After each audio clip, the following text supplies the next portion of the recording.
Today's guest is Justin Constantine. Lieutenant Colonel Justin Constantine joined the Marine Corps while in law school at the University of Denver School of Law and served as a Judge Advocate General, or JAG, officer for 6 years. As a reservist, he deployed to Iraq in 2006 as a civil affairs team leader attached to an infantry battalion. During a combat patrol, Justin was shot in the head by a sniper. The original prognosis was that he had been killed in action, but thanks to risks taken by fellow Marines and a courageous Navy corpsman, he survived. We'll talk about that harrowing and heroic day, Justin's miraculous recovery, and more during our conversation with him today. Justin Constantine, welcome to Next Steps Forward.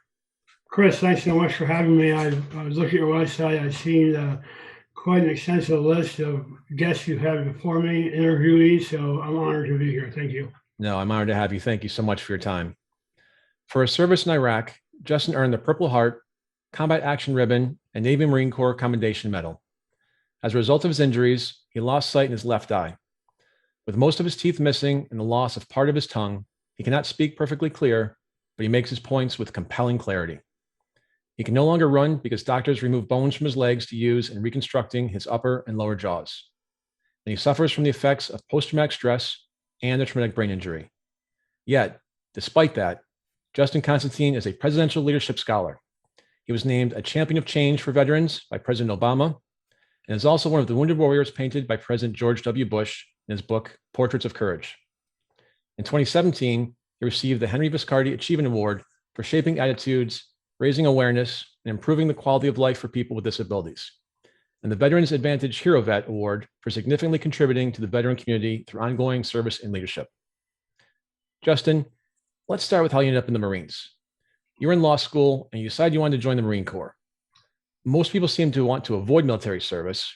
What drew you to the Marines specifically and military service in general? Yeah, I actually wanted to join the Marines a lot earlier in life. I come from a military family, although it was never pushed on me. Going back to the Civil War, but my grandfather was an Army colonel and fought in World War II. It was the 10th Mountain Division. Storied history there, same unit as Bob Dole at the time. My older brother was an Air Force officer, career officer. My father was a Korean War era veteran. He was enlisted in the Air Force. And so joining the military was definitely an option for me. I had applied for an ROTC scholarship for college, didn't get it. Quite deservedly did not get that. And I thought, okay, well, it's not in the cards for me. But I worked at the school gym in law school, and I was there working one day. A friend of mine came by, we were talking, and he said, okay, I got to bounce. And I asked him where he was going, and he said he was going down to talk to someone called the Marine Officer Selection Officer. I said, what is that? And he said, well, it's like a recruiter for officers. And I said, well, we're 27. We're way too old to join the military. What are you talking about? And he said, no, they have a special program for lawyers. And I said, well, tell him I'll come down and see him tomorrow. And I did. And I got my paperwork filled out quickly. They already had actually all the slots for officer candidate school filled for that summer, but they liked what I presented, and they were able to move some things around. And then I got a call one day, and they said, hey, can you get to Quantico in a week and go for OCS? A slot has opened up. So I canceled my summer job and drove from Denver back to Virginia and went to OCS. And then that was after my second year of law school. Went back, finished law school, and went right into the Marines after I graduated. After that, you were assigned stateside. Why did you volunteer to go to Iraq and put yourself in harm's way? Yeah, I served as a criminal defense lawyer in Okinawa and a criminal prosecutor for 4 years at Camp Pendleton, California. And actually, I had volunteered with our legal team in California deployed early on in the war. And I volunteered and then somehow hurt my knee on a conditioning hike, which is really silly, but so I was no longer eligible to deploy. And I felt really bad because of that. And I left active duty in 2004. I joined the reserves in 2005, and then in 2006, there was an opportunity there was a local unit here around Washington, D.C. for looking for officers Marine officers to deploy. As I said, I felt bad. I had not deployed. There were a lot of Marines in Iraq at that point. My friends who deployed, there was no reason for me not to go. And so I welcomed the chance to go do that. Most people who know anything about the JAG Corps probably just picture lawyers in courtrooms wearing their dress uniforms, arguing legal cases. Yeah. Not Marines in combat gear out somewhere like Anbar province where you were shot. What is civil affairs work and why were you doing it? Yeah, I definitely spent my time in dress uniform arguing cases. I had plenty. I know it's hard to believe that Marines get in trouble, but they sure did. I had lots and lots of cases, which is all good training. But the purpose, in a nutshell, the purpose of civil affairs is to rebuild destroyed infrastructure wherever that may be, or in wartime, and in peacetime, it's we have civil affairs teams going all over Central America and Eastern Europe and places like that to win over the hearts and minds, bring some expertise to a community, show them how to make their lives better through infrastructure projects, things like that. In Iraq at the time, there were lots of these going on. They weren't very well coordinated, and it was very challenging because, of course, you're in the middle of a war, combat operations going on. So literally, because we were attached to an infantry unit, one day we may be on the combat patrol, one day we may, be back in garrison cleaning our things, and next day we might be on a more traditional civil affairs mission, meeting with a principal of a school or a ranking officer of the water department or something like that to do a project. So it was a very challenging environment where we were. There are a lot of lawyers in the reserves who do civil affairs because we are used to talking with other people, negotiating, bringing groups together, collaborating. That's kind of a natural skill set for us. So I was by no means the exception. I had a lot of lawyer friends who were there doing that as well. Killed in action. Those are three incredibly powerful and painful words. I'm sure it must be difficult to relive over and over, but share with us the details of that fateful day. Did it start like any other day? Had you any warning of how it would end? Yeah, I was injured on October 18, 2006. So, quite coming, I don't know, 15 years ago, almost 15 years ago now. And as I mentioned earlier, this is 2006. This is the height of the insurgency. They were very powerful at the time. This is right before the surge of 2007. I was part of 3rd Battalion, 2nd Marines. Colonel DeGrosse, battalion commander, was responsible for a huge area of operations. So we had troops in combat every day. We inflicted a lot of damage on the enemy, but we also absorbed a fair amount of our own as well. And so every day when we went out, we had to be very careful of IEDs. In fact, I had almost been blown up by an IED during a foot patrol 2 weeks before that. Very lucky to survive that. And then we knew there was a sniper in the area because he had killed a few Marines in that area in the past couple of weeks. We had counter sniper teams out looking for him. Of course, I didn't expect to be shot by him. And I remember that morning because I know we stopped by a police station to talk to the police chief. Their station was shot up by the insurgents the night before. And the colonel, when I talked to him, had a better defend their position. We stopped by a local market to talk to him about how we could help get more people feel comfortable coming and spending money there. And that's about it. But I have a very clear, again, understanding of what happened because I've talked to everyone who was there, all the Marines, the corpsmen, the doctors who operated on me. And so, and the reporter who was with us that day, he was there from North Carolina doing a story about 3-2. And we got to our last stop and got out. He and I were riding the same vehicle. And we walked away from the Humvee and I said to him, "Hey, Jay, you need to move quicker here." Because I noticed that our earlier shots, he was standing very still, which is terrible, but sniper may be targeting you. You have to keep moving, at least a little bit. And I said, "You got to keep moving. We don't want something to happen to you." And he said, "Roger that," took a big step forward, and a split second later, a bullet came in where his head had been and hit the wall between us. So just barely missed him. And a split second later, before I could react, the next round hit me behind my left ear and exploded out of my mouth, causing incredible damage, as you can imagine. Blood everywhere. I went down immediately. In fact, the Marines around me thought I'd been killed. I was not moving on the ground, just had a headshot. Somehow the bullet hit me between my Kevlar helmet and my flak jacket. So an incredible shot. Um, and when the corpsman came running over, Corpsman Grant rolled me over.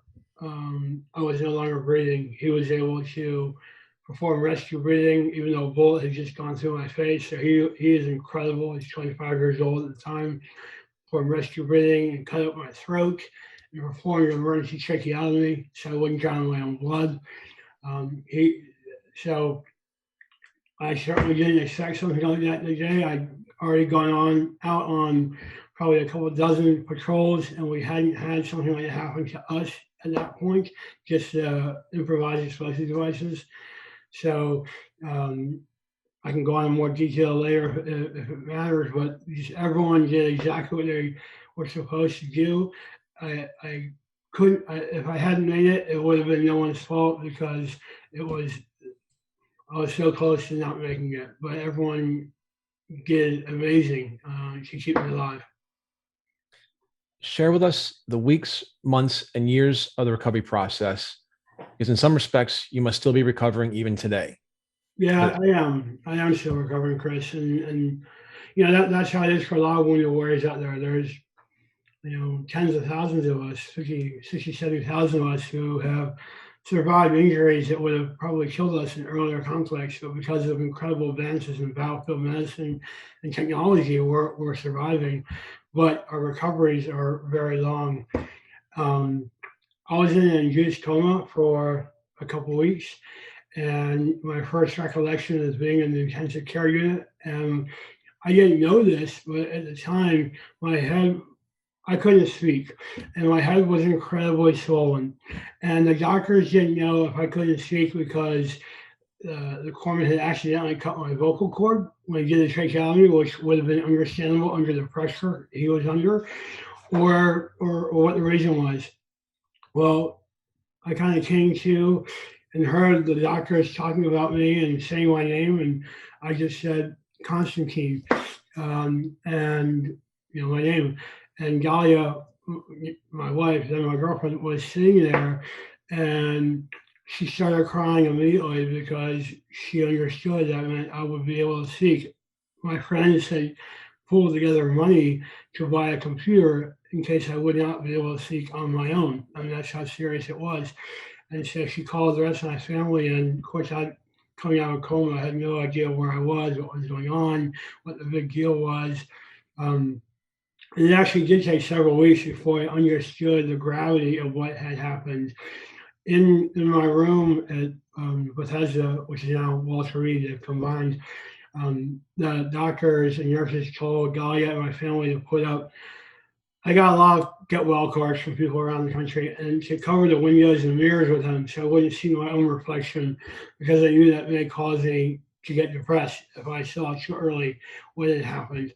And so it was quite some time. The recovery was not quick. I've had over a dozen reconstructive surgeries since then. The first one was in the hospital, was 18 hours long. Taking bones, as you mentioned, intro bones from my legs to reconstruct my upper jaw or my lower jaw at the time.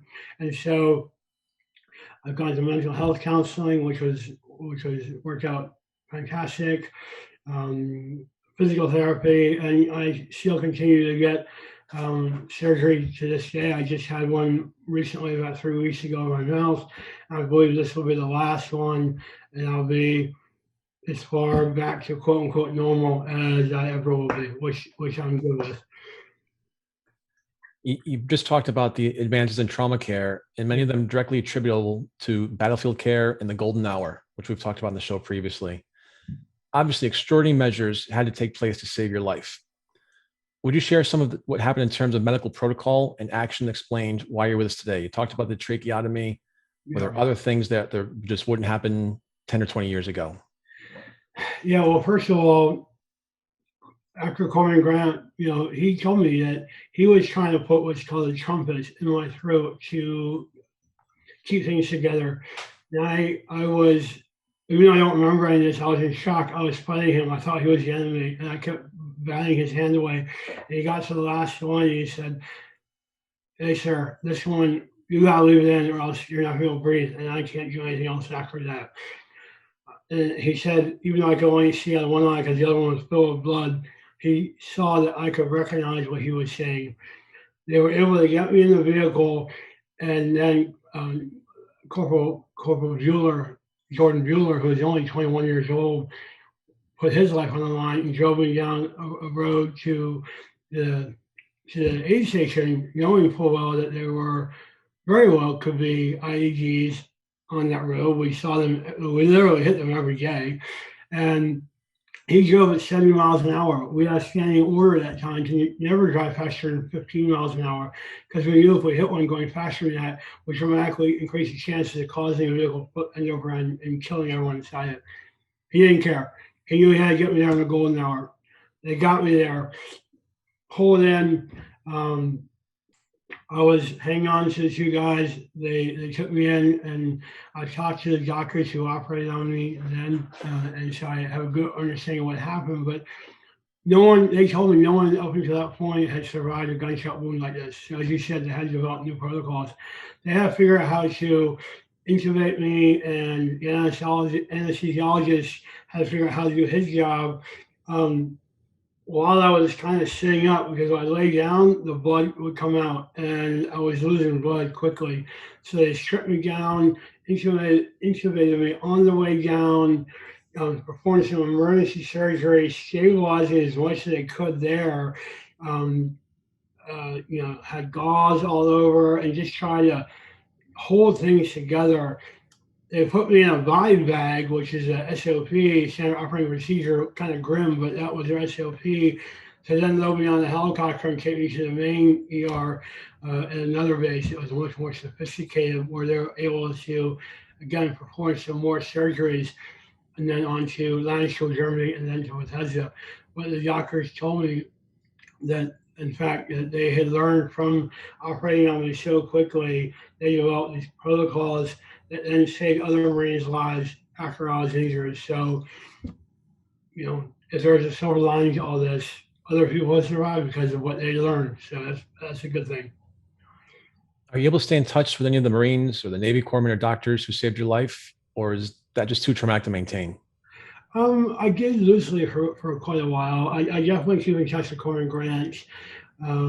We text and phone call periodically, and he's a friend now. He's a close friend. I care deeply for him for obvious reasons. The other guys, not so much anymore. We were all reservists, and we kind of went our separate ways. So it was a little bit challenging. Actually, when I worked on Capitol Hill, one of the guys from my unit, ironically, was in our office there. So I saw him all the time, which is cool. But we were a tight unit while we were over there, and then people kind of move on afterwards. Do you ever regret your decision to join the Marines and think that fateful day and its consequences never would have happened if you'd chosen not to serve? Oh, definitely not. Joining the Marine Corps was one of the best decisions of my life. I retired after 16 years. Half of that time was in the reserves, half active duty, but I loved it all. And I learned a lot from the time I was in Iraq before I was injured. I don't even harbor, I never felt really angry at the sniper who shot me, because I was also carrying a rifle and a pistol and hundreds of rounds of ammunition, ready to do the same thing as appropriate. He had his job, and so did I, and so did the thousands of Marines and soldiers around me. And so I don't regret it all. I met amazing people through the Marine Corps.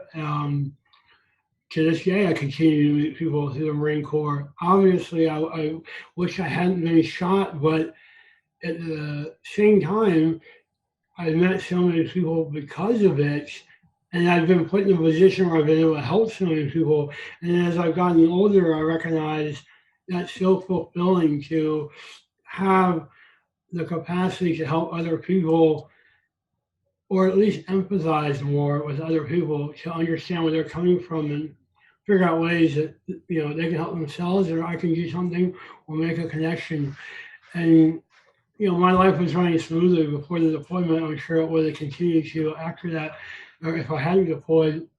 But um, I think I do believe things happen for a reason. I do believe there's a higher power out there, and it sounds odd, but I'm very happy where I am. So you're obviously a believer in the power of resilience. How does one find such power in the face of the adversity you've experienced? And did you know that you had that power before the day you were shot? Yeah, resilience is interesting, and my views on it have changed over time. A few years ago, I did a couple of TEDx talks about you're stronger than you think you are, which is part of being resilient. And I do believe that we are all stronger than we think we are. I think we're all very strong. Many of us aren't tested, aren't kind of pushed to the limit, and therefore we don't know how much we actually can do. I never would have thought that I could survive and have a healthy recovery after being shot. I certainly, I never had a strong academic background. I never would have thought, despite being shot in the head, I would have, been an honor grad at my command and staff college or graduated on Dean's List at Georgetown with an advanced law degree after being shot. But I did because I chose to focus on that and wanted to do really well there. And maybe prove to others, but really prove to myself I can do this. Being shot was the catalyst for that attention and that focus, and relying on myself to do it, and other people as well. But more recently, when it comes to resilience and that you're stronger than you think you are, I'm focusing more and more on not just the physical side of things, but really the mental, and tapping into whether it's meditation or prayer or just opening myself up to opportunity, spending quiet time in a very busy world, finding time to spend quiet time delving in to make sure that I'm tracking on what's important to me and my wife, and what's the easiest and simplest way for us to achieve our goals. And and that way, when bumps do come up on the road, and they always will, that we already have a built-in pool that we can draw on, which I think is like a pool of resilience. And so I do think being resilient requires dedicated effort to it. I don't think it's something that just happens. I think even after I was shot, I had to spend time. I went to counseling for PTSD. I spent time thinking about what now, what next, what do I want to do with my life, how do I get there. It's not just a one-step mechanism. It requires effort. But man, we are all powerful when we want to be, and especially when we drop down our walls and invite others to help us on our journey. Earlier you mentioned about how you almost ran over an IED. One of our earlier guests on the show at the very beginning, someone's become a good friend of mine, Army Sergeant Dan Rose. He became paralyzed when his Jeep drove over an IED in Afghanistan. And, similar in terms of the initial shock, I guess, of what the new life looks like. Yeah. Yet today he is unbelievably resilient. He also earlier in the show talked about the thousands or tens of thousands of veterans like yourself who've been injured. What if, I mean, that's a big number, unfortunately.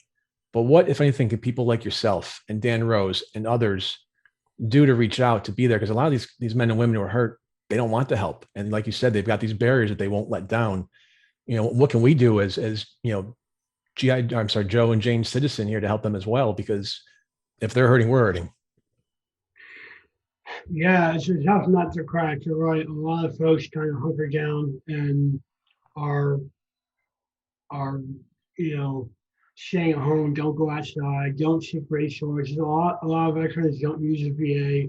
They don't reach out to the many veteran service organizations. I know across America, no matter what political slant you have, people care about our veterans. They certainly care about our wounded warriors. I know that firsthand. So I think if everyday citizens, as you said, which are 99% of the population, they can, I think it's a lot to ask them to do it on their own because it's almost like a foreign culture in the military. Mm. But it's easy to find groups in the area. There are lots of well-known groups out there that they could contact and see how they could support what they need. A lot of groups, especially because of COVID, need financial help. That it sounds blasé, but that's what these groups survive on. That's how they help people like me, no matter what their mission is. Equine therapy, PTSD, outdoor recreation, whatever it is, they need money to make these things happen. You can't just rely on corporations all the time. So I would say, if you do care on a macro level, find some groups that you're familiar with, or ask a veteran what some groups are that he or she will know, and then you connect with them financially, or then a lot of them need volunteers as well. And that way you can find a way to meet them personally, the people who run the programs and the individual, sometimes the individual warriors they serve. And so you may not have that one-on-one experience with pulling someone out of their house, but you don't need that. You just need to support the groups that are on the ground at the grassroots level. And so I think if people can just take a little bit of effort to do that, then they'll feel good about it because they're helping us, but they're going to make a difference in many lives. We were talking before the break about resilience. Do regrets have any place in our ability to be resilient? And if so, what is their role? It's an interesting question. I think it would be naive to say you can't have any regrets. But it's a big but. You have the regrets. You think about the issue you're facing or you did face, and then you figure out how to move forward. In my case, I can't really feel regret about what happened that day. It's not like I didn't return fire or something like that. It just happened. But other challenges, you realize that, wow, I say you're in a car accident and you haven't been paying attention. Yeah, you have a lot of regret about that because that is on you potentially. And so you can have regret about it. That's an emotion, and you're getting touched with that emotion. But then you can ramp things up and start to feel more positive, identify what success looks like coming out of that space. Honor that bad space that you're in. That's okay. I still have bad days where, I'm kind of in a funk or I'm struggling with something, but I don't live there. I remind myself quickly some great things I've done. And it doesn't take long for you to make a list eventually, or writing it down, or just saying out loud of great things that you've done in the last week, 2 weeks, month, or 6 months. You can do it. It can be I provided for my family. I walked around the block. I read my kid a story. It doesn't have to be I saved the world. You can just put these things, positive affirmations, it makes you feel good, help you get in a better place. And then that is part of being resilient, is being able to get yourself feeling a certain way and then moving on. As you look at Iraq today, what are the successes as you see them from American forces' time there, and what were the failures? Well, since we have 10 hours now, let's go into that. But yeah, I think it's having the benefit of looking back, armchair quarterbacking it, and perhaps it's fair to say that maybe that wasn't the smartest thing to do, to go to Iraq, and perhaps we never should have thought that it would be as easy as certain folks were telling us it was. The Iraqi citizens weren't clamoring for democracy. They don't have a history of democracy. Saddam Hussein, although a terrible dictator, was keeping things in control. We had supported him during the Iran-Iraq war. And so we really had to have a much better plan. We needed the troops that some of the generals were asking for, the true numbers. We needed those early on. We needed to be there to help set up strong democratic institutions, if that's what we expect to see. if it's just to take out Saddam Hussein and let the country figure out what's going forward, knowing full well that Iran is right there looking at shops and there's lots of terrorist groups around there, and that's a different story. And so I think every presidential administration has been since then and since then has been in a really tough position where when is enough enough? When do we bring them home? How long do we keep them there in harm's way? Are they providing national security by being there? Is it fair for our young men and women to be exposed to lethal harm when we can't really say what the mission is or what success, we can't define what success looks like. So these are high level issues, State Department, Department of Defense, White House issues that a lot of times in the Iraq story were never fully answered.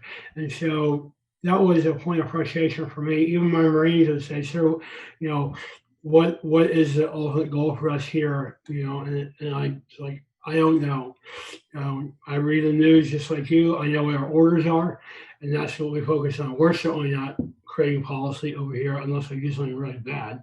We're not creating policy. We're kind of following orders. But I sure wish that after 9/11, I do agree that a strong response was warranted and merited. I would prefer to focus on the Taliban and Al Qaeda and Osama bin Laden and not redirect Soviet forces to Iraq and focus on the problem at hand and when appropriate, move on. So you mentioned 9/11. We know we've got the 20-year anniversary coming up in just a few short months. This being America's longest war, was all this for nothing? It's a tough question because it's so personal, and I hate to say yes. I'm walking around with serious injuries. So are many others. There were tens of thousands who didn't come home from Iraq or Afghanistan, and it sure would be nice if we could point to something and say, well, that's why. That's why it worked. We had to pay with blood and treasure, but it worked. But I don't think we're there. I don't see it. No one's ever connected the dots for me. And so I struggle as someone who participated in it and voluntarily and suffered as a result, which I'm okay with. But then to see that we still had troops over there, as you said, 20 years later, it's hard to swallow. Yet at the same time, we kind of know that once America goes away, 9/11 could happen very easily all over again, especially with Russia involved, and Iran, and China to a certain extent, all very powerful countries who would like nothing more than a power vacuum. So I'm not jealous of these high-level administrators who have to make these decisions. I just pray that they take very seriously every decision they make because American lives are at stake one way or the other. We talked about your shortened recovery time. In 2007, the year after you were shot in the battlefield, you started a new job with the U.S. Department of Justice, working in the Office of Immigration Litigation, when I'm sure you could have just decided to hang it all up and do nothing. How that opportunity presented itself, and what compelled you to take that work? Yeah, I was only in the hospital recovering for a couple months. There were so many injuries that time that, for instance, my room that was supposed to be for two of us, or for one person, I had a roommate. It was tight quarters, and so I went home pretty early so I could recover at home. I didn't live far from the hospital. I could sleep for 12 hours at a time. The nurses, who I'm still friends with, taught Dahlia how to clean my mouth and take care of me. And then I would come in regularly for surgery after surgery. The job and also immigration litigation was a dream job for me. And it's actually a job I applied for when I left the Marine Corp. There were some other Marines working there. They had told me about it. It was a prestigious job with the Department of Justice, but they're on a hiring freeze. So then I was shot 2 years later, and the gentleman who ran the whole department had been a Marine sergeant in Vietnam. And he came to our Purple Heart ceremony. He said, when you're ready, we'll have a job waiting for you. And that's all I needed to hear. And went to work there, and I still didn't have lower dentures. I couldn't speak without drooling like crazy, and so this job required a lot of research and writing, which was perfect for me. No trial work at all. I just had to talk and constantly wipe drool off my face, my mouth, and so it worked out really well for me and gave me a chance to learn a lot about our immigration system, and ultimately I represented the government, but this was in this position. This was the last appeal people had here in America. They exhausted all their other remedies, and it was at the Court of Appeals whether or not they would get to stay in America or had to be sent back home. So I really learned a lot about the challenges a lot of people face in their home countries, whether it's being persecuted by their government because of their sexual orientation or gang warfare in their neighborhoods or female genitalia mutilation or whatever challenges they face, and how they just so desperately wanted to be in our country and raise their families here.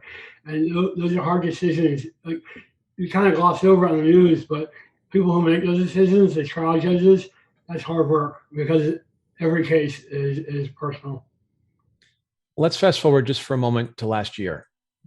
Just as the pandemic was beginning to change so many lives, you were diagnosed with stage 4 cancer in early 2020. Yeah. First, how are you doing today? And second, what was going through your mind when you got that news? Yeah, so bottom line up front, I'm doing very well right now, and so that's thanks to a lot of people, particularly my wife and my medical team, and a lot of other reasons. But we were in England at the time. We had gone to England. My wife had applied for a 1-year program at Cambridge University, graduate program. She'd actually been at school there when I was shot doing a PhD. She dropped out of that program to be with me. We were boyfriend girlfriend. She had the opportunity to get back to Cambridge. We went there, and it was great. We lived on campus there. We had been living in Manhattan for 4 years before that, so I really enjoyed a nice, quiet solitude after New York's like horns and yelling and screaming and interesting smells and things like that. So it was really nice in Cambridge. I could work remotely, and it was good.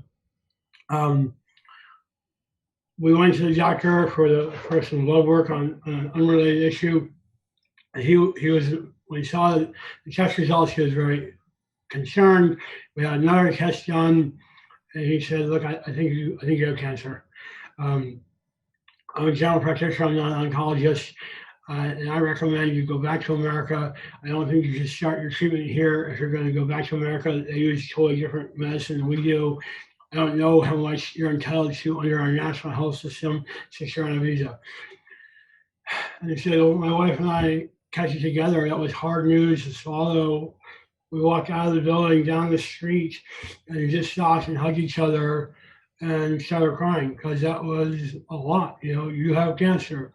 We didn't know what kind of, how, when you were prostate cancer, we didn't know how serious it was, what that meant. We never talked about that, of course.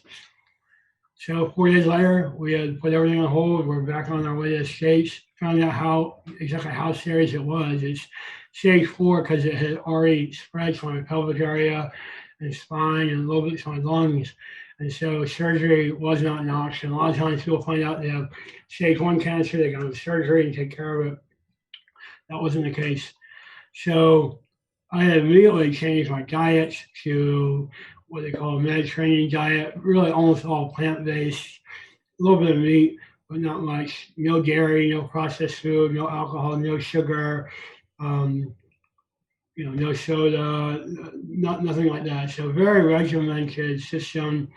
Now things are under control. I take several medicines. I see a naturopathic urologist. I go to acupuncture every week and take some Chinese medicine, herbs and supplements. I go to a naturopathic doctor as well, and I just started another protocol called mistletoe therapy because it's mistletoe extract. I read a lot about positive healing, energy healing, mind over matter, getting down into our very cells to influence how well we're healing. So I have a robust platform or a menu of things that I pick from on, what I eat and drink and so forth. In my morning smoothie, which lasts actually 2 meals, I probably have 7 or maybe 10 fruits and vegetables servings, something like that. And then lots of other really good things and supplements. My wife is an amazing cook, and in every one of her meals, it's onions, garlic, different fruit or different vegetables, whole grains. It's all organic, and so I've lost 50 pounds. I work out 8 to 10 times a week, whether it's lifting weights or swimming or cardio, or I meditate every day. Do a prayer at night, a gratefulness prayer, and so I'm open. Like I said, lots of reading. So I'm embracing as much as I can. I'm absorbing as much as I can. I'm trying to learn from others who have gone before me. I'm not just following a Western routine of here's what the doctor says and here's what you do. Like I think there's so many more options out there that other cultures take advantage of, and so I'm learning as I go. I feel incredibly fit. I feel incredibly healthy. But for the doctor saying the scans show you have this in your body, I wouldn't believe it if someone told me. But it is what it is. But we have seen some progress, and so I believe that by really focusing on the mental aspects, and this is the part that is the biggest struggle for me because this is not in my background. It's the spiritual side of things, and I'm a lawyer by background, so I'm very analytical. I want to see evidence of everything. Well, that's not how it works. You have to open yourself up, make yourself available, trying to tune in to the messages that are there, and tune into your body. So it's not just how many laps can I swim, but how much time do I spend connecting with myself and always picturing positivity, and picture myself in 20 years or 5 years at a remission party that we're going to have, biggest party on the planet, or what those are, to flood my body with good feelings, because study after study does show that just how you feel about things can activate or deactivate cellular activity in your body. And so I want to surround myself with people who are like-minded. And COVID was actually very helpful in that regard, where I could hunker down. Stress is a big part of my diagnosis, I believe. So no longer was I traveling everywhere and going from airport to airport and things like that, being jammed into the little small seats, which are not good for your body, and just focusing on myself and my cancer journey, and how do we find a way to yes? How do we find success in this? I'd be horribly remiss if I didn't specifically say my wife has been incredible, put her professional goals on hold again, and but together we're not. It's not. We like to think of it. We're not overcoming adversity together. We are navigating life together and setting us up for an even more amazing life experience down the road. So she's not my caregiver; she's my partner in this, and we've never lost so much or been as close as we have in the last year, actually. So it's odd how that happens, but I know I'm not the only person to say something like that after a traumatic injury. So we're in a good spot, but I appreciate you asking about it. Justin, clearly above all else, you keep moving forward. Yeah. You're an author of not one, but 2 books. In 2015, you completed your first book, My Battlefield, Your Office, which applies military leadership skills to the private sector. Your second book was in partnership with the Society for Human Resource Management, From We Will to At Will, a handbook for veteran hiring, transitioning, and thriving in the workplace, which is an authoritative and interactive guidebook about veteran and military spouse employment. Tell us about that project and where people can find your books. Well, yeah, thanks, Chris. And the first book was a leadership book that I wrote, taking Marine Corp leadership principles and applying them to mid-level managers in the private sector. The second book you mentioned was because I've been so involved with veteran employment over the years, I decided to write a book about it. And I know lots of other people who are involved, who are experts, and lots of companies and organizations who have successful programs. So I tapped into their knowledge as well. I wrote my thoughts in the book, but also included input from 50 different organizations about pitfalls, things that work, best practices, how they make things work in their lives or in their organizations. And so that's why SHRM agreed to publish it. And it was one of 11 books that published that year, just a couple of years ago, because it was so valuable to human resource professionals. And so it was really fun. Writing both of those books was a lot of fun. My website is just my name, justinconstantine.com. And so on there's a tab, I think it's for media, and people can find the books there. Of course, they're on Amazon because everything is, but the link goes to the same place. In fact, sometimes when I speak at corporations, they will buy 100 or 200 books for the people in the audience, which I really enjoy, and I write a personal message to each one of them. So you also took a non-traditional path into the speaker's world. Yeah. Can you tell us briefly about that, please? Yeah, I never planned on being a public speaker. I mean, I'm not sure anyone does, but when I was working at the FBI, I was there as a lawyer with the counterterrorism team, and I was starting to be asked to speak at a lot of Marine Corp birthday balls, or is it after I shot a voice, or different first responder events, things like that. And I really liked it. I mean, I've been a trial lawyer for a long time, so speaking is something I really enjoy doing. And then I was asked to speak at paid events, and I realized this is something maybe I could do for a living. I got permission from the FBI to start my own business on the side, which I did. And then my first real engagement, usually speakers seek a lot for free or for $500 or $1,000, but I was contacted by a gentleman in Texas who reached out to me, and actually first I was contacted by a group of state policemen, and they said, "What's your speaking fee for?" And I was like, "Can you pay for my gas when your event?" I had no idea what my speaking fee was yet.